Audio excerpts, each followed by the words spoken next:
Hey there, this is Vicki Arsenault, and you're listening to another episode of Facing Your Fears.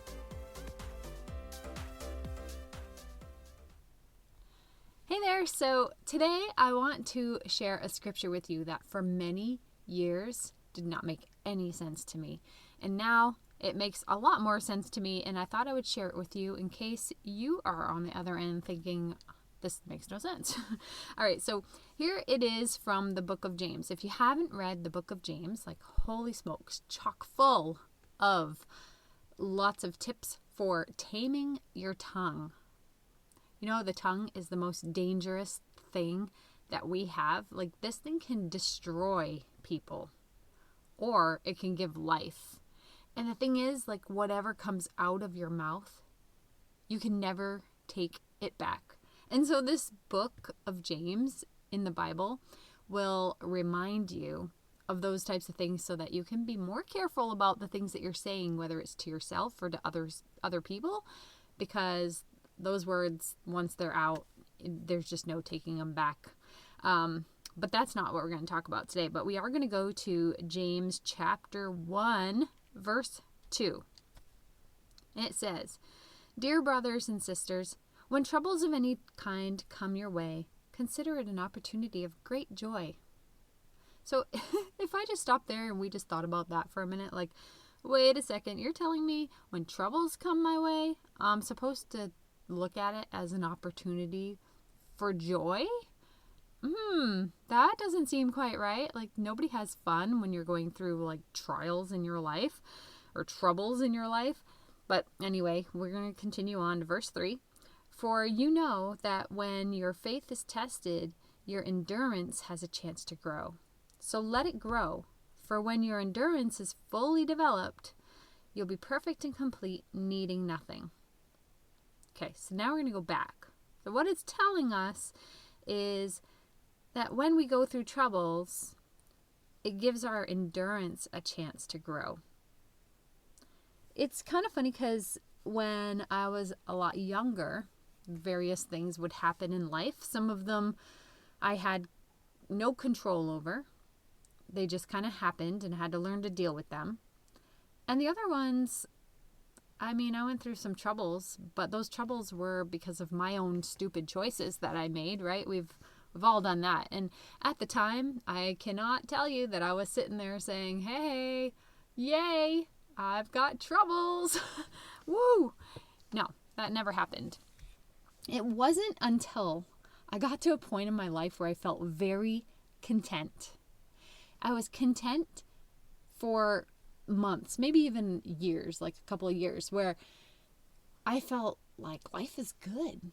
Life is good. You know, when something troublesome happened, it just seemed so small that it didn't even affect me. I was just like, no, my life is peaceful. I'm good. After a while, though, I started realizing that in the times in my life that I had a lot of trouble, I actually had to depend on God a lot more. Like, I talked to him all the time, and I just ended up having to work through those problems. And when I would look back on those problems, I could see how much I grew.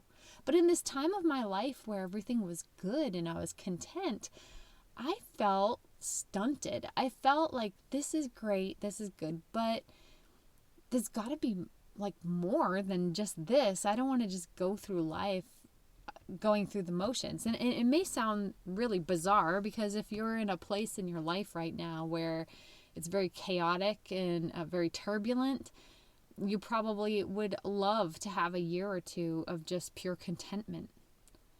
But what I found during that time of pure contentment was that God was sort of like the friend in the background.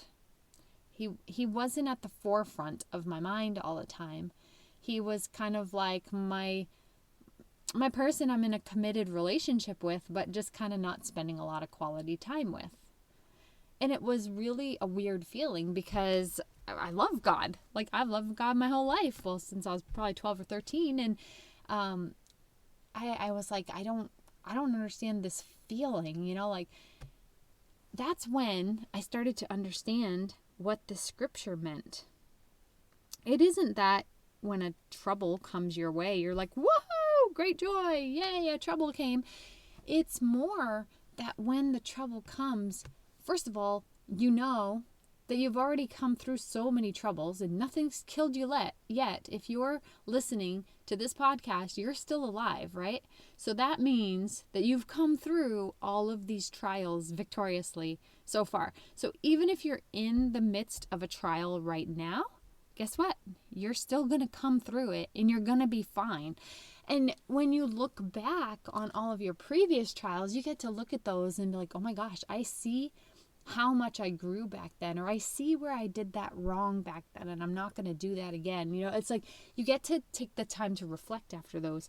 And so when looking at this verse, I started to say, like, God, I don't feel as dependent on you. I feel very self-sufficient, and I actually don't want to be self-sufficient when it comes to you, God. Like, I want to need you every single day. I don't want you to be my friend in the background. I want you to always be the forefront of my mind, and I'm missing it. So there have been some things since then that have come up that I've, especially in business, different things would come up. Or my mom ended up having cancer. My sister ended up having cancer. There's various things that have happened, and I did not rejoice in the fact that those things happened. But I would rejoice in how I was able to handle it, how they were handling it, how I could show up, spending a lot more time with God. It's a weird thing that when you go through trials in your life, like personal trials, this was when my mom and my sister had cancer. That was, a different kind of thing. That was being prayerful and supportive of them and whatever they needed. When I go through personal trials, I'm at the point in life where I actually do see the joy in it, because I know I'm going to come out on the other side, and I know I'm going to have learned something through the process. And I love learning, and I don't necessarily care how I learn. I just want to learn. It's funny, if you knew me in high school or in college, I was not a person that wanted to learn at all. Now I love to learn. I'm always reading stuff. I'm always, taking a course, online or something to help me to learn and grow in knowledge. And so now when these things happen, I actually do see them as joy, because I have come through a lot in life, and you have come through a lot in life. Lots of things have happened to all of us. But when you take the time to reflect, you can see the joy in it. Like, I'm grateful that there were so many times that God said yes in my life, and I'm grateful for the so many times that God said no. And sometimes those times hurt.